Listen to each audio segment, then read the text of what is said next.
राधे राधे। जय श्री कृष्णा दोस्तों। आज मैं आपको सुनाने जा रही हूँ करवा चौथ की संपूर्ण व्रत कथा। बहुत समय पहले की बात है।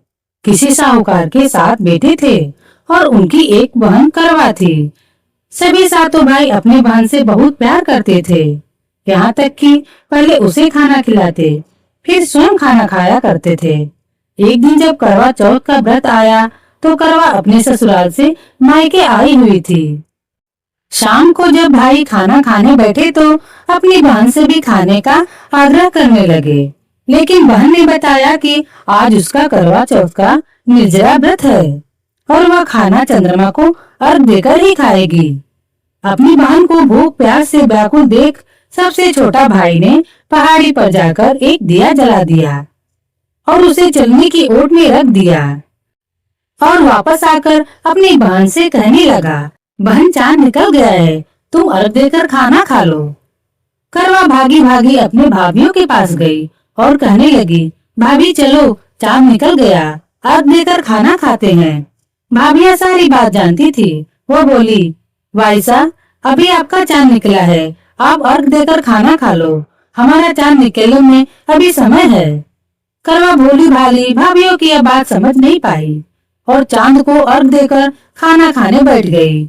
जैसे ही पहला निवाला तोड़ा तो उसे छींक आ गई, दूसरा निवाला तोड़ा तो उसमें बाल निकल गया और तीसरा निवाला तोड़ते ही उसके ससुराल से खबर आ गई कि जैसे भी हालत में है तुरंत अपने ससुराल पहुँचे। सेठानी करवा को विदा करने के लिए जैसे ही कपड़े निकालने लगी तो उसके हाथ में काला कपड़ा आए तो कभी सफेद।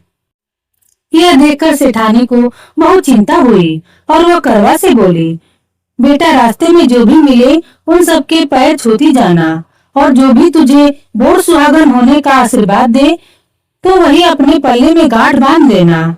माँ की यह बात सुनकर करवा अपने ससुराल के लिए निकल गई।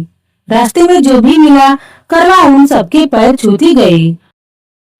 सभी उसे खुश रहो यह आशीर्वाद देते रहे, लेकिन किसी ने भी उसे बोर सुहागिन होने का आशीर्वाद नहीं दिया। अब करवा जैसे ही अपने ससुराल पहुंची तो घर के आंगन में छोटी ननद खेल रही थी। करवा ने जैसे ही ननद के पैर छुए तो वह बोली, खुश रहो, सुखी रहो, पूर्ण सुहागन हो, दूधो नहाओ, पूतो फलो। छोटी ननद के ऐसा आशीर्वाद देते ही करवा ने अपने पल्ले पर गांठ बांध ली। जैसे ही वह अंदर गई तो देखती है कि आंगन में उसके पति का शव रखा था और सभी लोग उसे ले जाने की तैयारी कर रहे थे। यह देखते ही करवा रोने लगी, विलाप करने लगी और कहने लगी, मैं इन्हें कहीं नहीं ले जाने दूंगी, इन्हें कहीं मत ले जाओ। जब कोई भी उसकी बात नहीं मानी तो वह बोली, मैं इनके साथ ही चलूंगी। सभी ने विचार किया कि साथ में ही ले चलते हैं।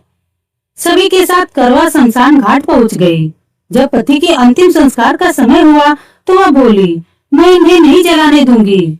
सब कहने लगे, पहले तो अपने पति को खा गई, अब इसकी मिट्टी भी खराब कर रही है।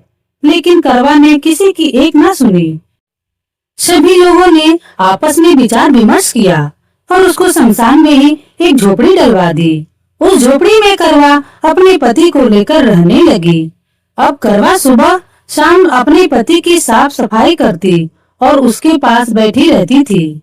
सुबह शाम छोटी ननद आकर उसे खाना पानी दे जाया करती थी। अब वह हर महीने की चौथ व्रत करने लगी।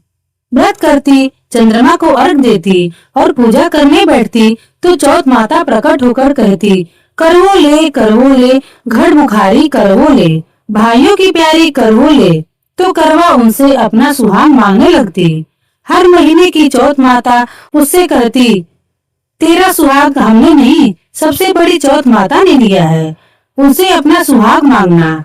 ऐसा करते करते अश्विन की चौथ आई तो करवा उनसे कहने लगी, माता मैं 12 महीने से यहाँ बैठी चौथ का व्रत कर रही हूँ, अब तो मुझे मेरा सुहाग वापस लौटा दे। तब अश्विन की चौथ माता करवा से कहने लगी कि तेरा सुहाग हम नहीं लौटा सकते, तुझसे बड़ी कार्तिक की चौथ माता नाराज है। यदि तू अपने पति के प्राण वापस चाहती है तो उनके पैर पकड़ लेना और उनके पैर छोड़ना मत। 16 श्रृंगार का सारा सामान तैयार रखना। ऐसा कहकर चौथ माता अंतर ध्यान हो गई। जब कार्तिक की बड़ी चौथ आई तो करवा ने अपनी छोटी ननद से 16 श्रृंगार का सुहाग का सारा सामान मंगवाया। छोटी ननद सुहाग का सारा सामान लाकर करवा को दे देती है। अब करवा चौथ का व्रत रखती है और चंद्रमा को अर्घ देती है। जैसे ही करवा ज्योति जलाती है वैसे ही चौथ माता प्रकट होती हैं और कहती हैं कि करवो ले घनी बुखारी करवो ले, 7 भाइयों की प्यारी करवो ले, दिन में चांद उगाने वाली करवो ले। तब उसने उनके पैर पकड़ लिए और बोली, माँ मेरा सुहाग मुझे वापस लौटाओ। यह सुन चौथ माता बोली, अरे तू तो बहुत भूखी है, 7 भाइयों की प्यारी है, तुझे सुहाग का क्या काम है। तो करवा कहने लगी, नहीं माता, मुझसे बहुत बड़ा पाप हो गया है, मेरे सुहाग को मुझे वापस लौटा दो। माता मैं आपके पैर तब तक नहीं छोड़ूंगी जब तक आप मेरा सुहाग मुझे वापस नहीं लौटाती। यह सुनकर चौथ माता ने करवा से एक एक कर सुहाग का सारा सामान मांगा और करवा उन्हें सारा सुहाग का सामान एक एक कर देती गई। तब चौथ माता उससे कहने लगी, तुझे जरूर व्रत करने की सारी विधि सब बात कोई समझा के गया है। तो करवा कहने लगी, माता मुझे तो हालात में सब कुछ समझा दिया है, आप बस मुझे मेरा सुहाग वापस लौटा दें। तब चौथ माता ने अपनी आंखों से काजल निकाला, उंगलियों से मेहंदी और मांग से सिंदूर निकाला, उसे करवे में घोल दिया और उस जल से उसके पति की ओर छींटा। जल को छींटते ही उसका पति जीवित हो गया। जाते जाते चौथ माता उसकी झोपड़ी पर लात मार गई, जिससे उसकी झोपड़ी महल में बदल गई और करवा आनंद से रहने लगी। शाम को जब छोटी ननद भाभी के लिए खाना लेकर आई तो देखती है कि भाभी की झोपड़ी तो कहीं है ही नहीं, उसकी जगह पर एक बड़ा सा महल खड़ा है। उधर करवा खिड़की से बैठी छोटी ननद के आने का प्रतीक्षा कर रही थी। छोटी ननद को आता देख करवा दौड़ी दौड़ी उसके पास गई और कहने लगी, देखो भाई साहब, आपका भाई जीवित हो गया, घर जाओ और माता जी से कहो कि गाजे बाजे के साथ हमें लेने आए। छोटी ननद दौड़ी दौड़ी माँ के पास गई। माँ देखो भाई जीवित हो गया।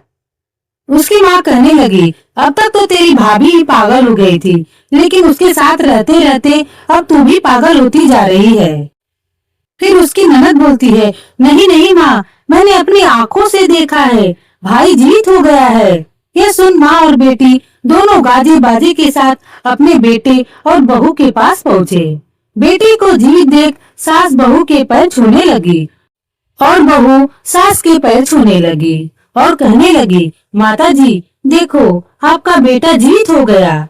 सास बोली, बहू मेरा बेटा नहीं, तेरा पति जीवित हो गया, मैंने तो साल भर पहले ही उसका अंतिम संस्कार कर दिया था, यह तो तेरे भाग्य से वापस आया है। इसके बाद करवा का पूरा परिवार खुशी खुशी जीवन व्यतीत करने लगा। हे चौथ माता, आपने जैसे करवा के पति की रक्षा की, वैसे ही सबके पति की रक्षा करना, सबके पति की उम्र बढ़ाना और सभी औरतों को सुहागन रहने का आशीर्वाद देना। जय हो करवा चौथ माता।